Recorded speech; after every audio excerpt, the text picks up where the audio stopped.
J'ai une affection pour le réseau. Je crois que le réseau, c'est avant tout des rencontres. Je pense que le réseau Entreprendre, à l'image de son directeur, rajoute une petite mélodie qui parfois aide à vivre.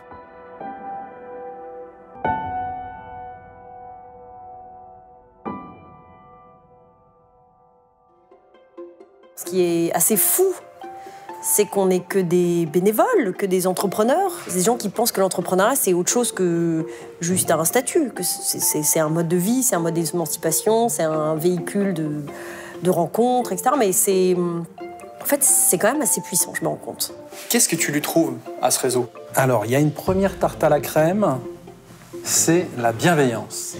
Même notre conversation, finalement, elle est bienveillante. C'est pas complètement vain, ce mot. Il permet de cultiver une des valeurs fondamentales qui est la gratuité. Je trouve qu'il y a une forme de militantisme au réseau et de souci de l'intérêt général avec une équipe engagée, des entrepreneurs de qualité qui sont soutenus. Donc je pense que c'est le bon endroit aussi pour redonner sa pleine place aux dirigeants et aux entrepreneurs. Comment est-ce qu'on en arrive à donner autant de temps et d'argent pour une association dans laquelle on ne gagne rien? J'aime bien que tu précises « et d'argent ». Beaucoup d'argent.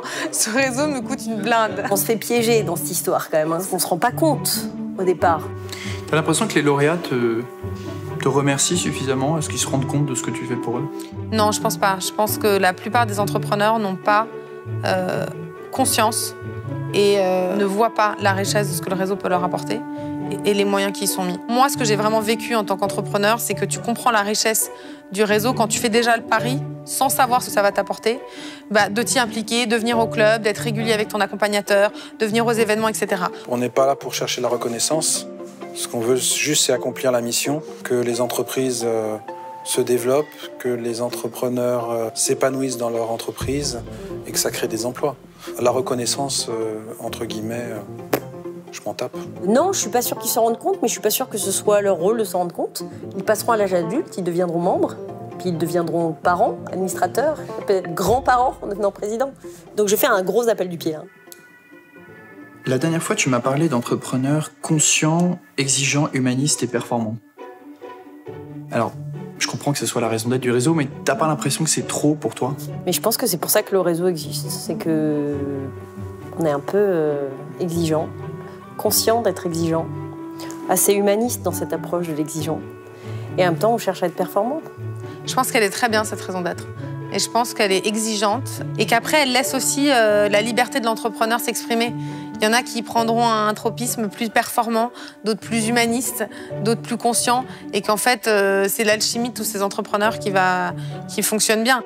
Est-ce qu'il y a, selon toi, un modèle d'entrepreneuriat que le réseau doit accompagner?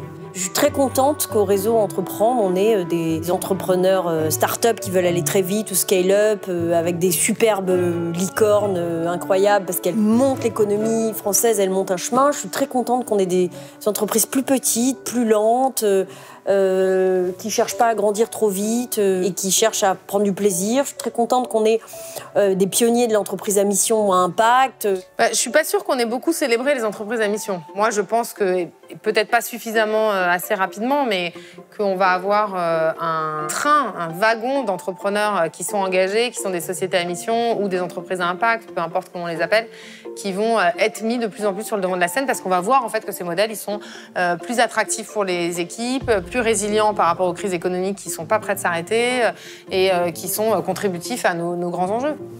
C'est bien les licornes. Moi, je rêve de licornes. Je ne sais pas si c'est l'impact le plus important. Ce qui me semble le plus important, c'est la diversité. C'est d'éviter finalement l'écueil qu'on pourrait avoir et qu'on a quand même un petit peu de la reproduction sociale dans le réseau. Je trouve ça intéressant de croiser les entrepreneurs à plusieurs étapes. Ce qui m'intéresse, en fait, c'est la mécanique intellectuelle des entrepreneurs. L'évolution, le changement, la révélation, le cheminement, la rencontre. C'est pour ça que les clubs, ils sont tellement géniaux. C'est fou ce que ça révèle. Et puis, c'est toujours très intense. Voilà, moi, ce que j'aime dans l'entrepreneuriat, c'est que c'est vachement intense.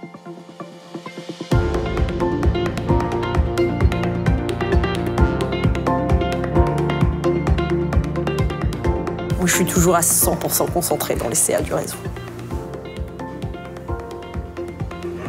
No comment. Qu'est-ce qui va me prendre la tête, là? C'est bon, on arrête, là. Chacun sa route, chacun son chemin, comme qui dirait. Un peu con ta question, finalement. Moi, je pense que je le fais pour moi, un peu pour la gloire. Après, ça m'a apporté plein de fric, c'est clair. Beaucoup de notoriété. Et un gros carnet d'adresses. Non, je vais rien dire, coupez tout.